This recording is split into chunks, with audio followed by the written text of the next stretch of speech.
Hello, my sisters and brothers, and welcome back to another Fridays with Ben. Last week, I came to you with a special announcement about the state's school reopening plan. Well, I'm happy to report that it was signed into law a week ago, and we are already seeing the results, especially the additional 10% of California's vaccines being designated for school staff.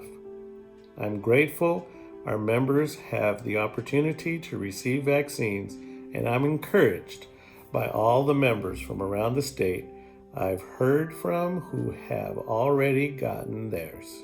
This new law also appropriates $6.6 billion for reopening schools in the next few weeks and providing the resources to address our students' lost learning opportunities they've suffered during shelter in place. Right now, your districts are determining the best way to reopen safely and how they will utilize funds to achieve the goals set out in the law.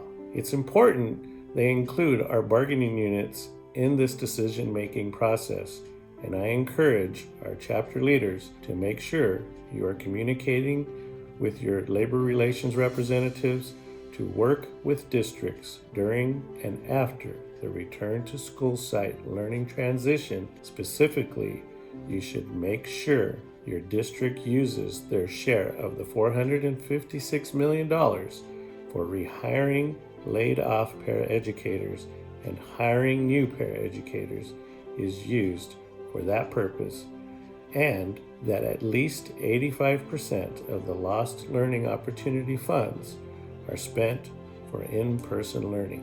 We must hold your districts accountable for creating robust COVID safety plans and dedicating enough funds from this law to implement measures that keep students and staff safe.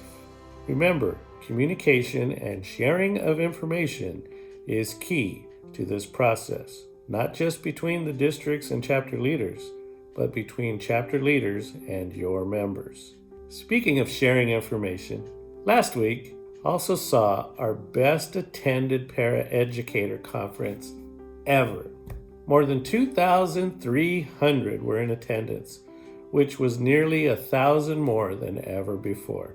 As you know, this conference is open to all classifications and to non-members because we believe the sharing of ideas and best practices for our students is vitally important. In fact, we even had attendees from Oregon, Minnesota, and North Dakota.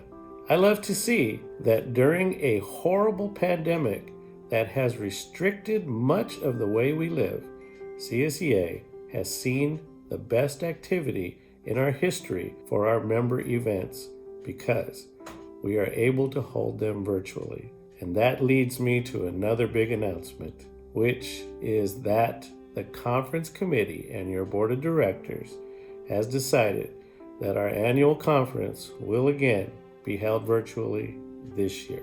I know you all look forward to getting out of town and seeing each other, and I love it too. But even though we're seeing a turn for the better as vaccines become more available, we decided it likely still won't be safe enough to gather by July.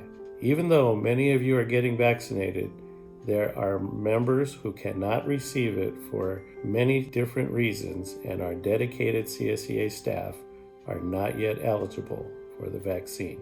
My fellow board members all agreed that if we cannot ensure the safety of every member and staff in attendance, it would be irresponsible to gather in person.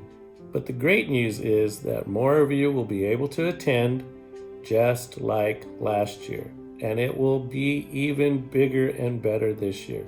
I'll have more exciting updates on our annual conference in the weeks to come, so stay tuned.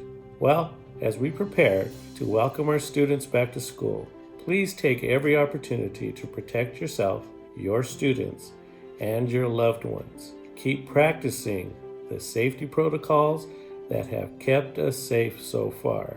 Even if you've been vaccinated, remember, you're doing it to protect others just as much as yourself.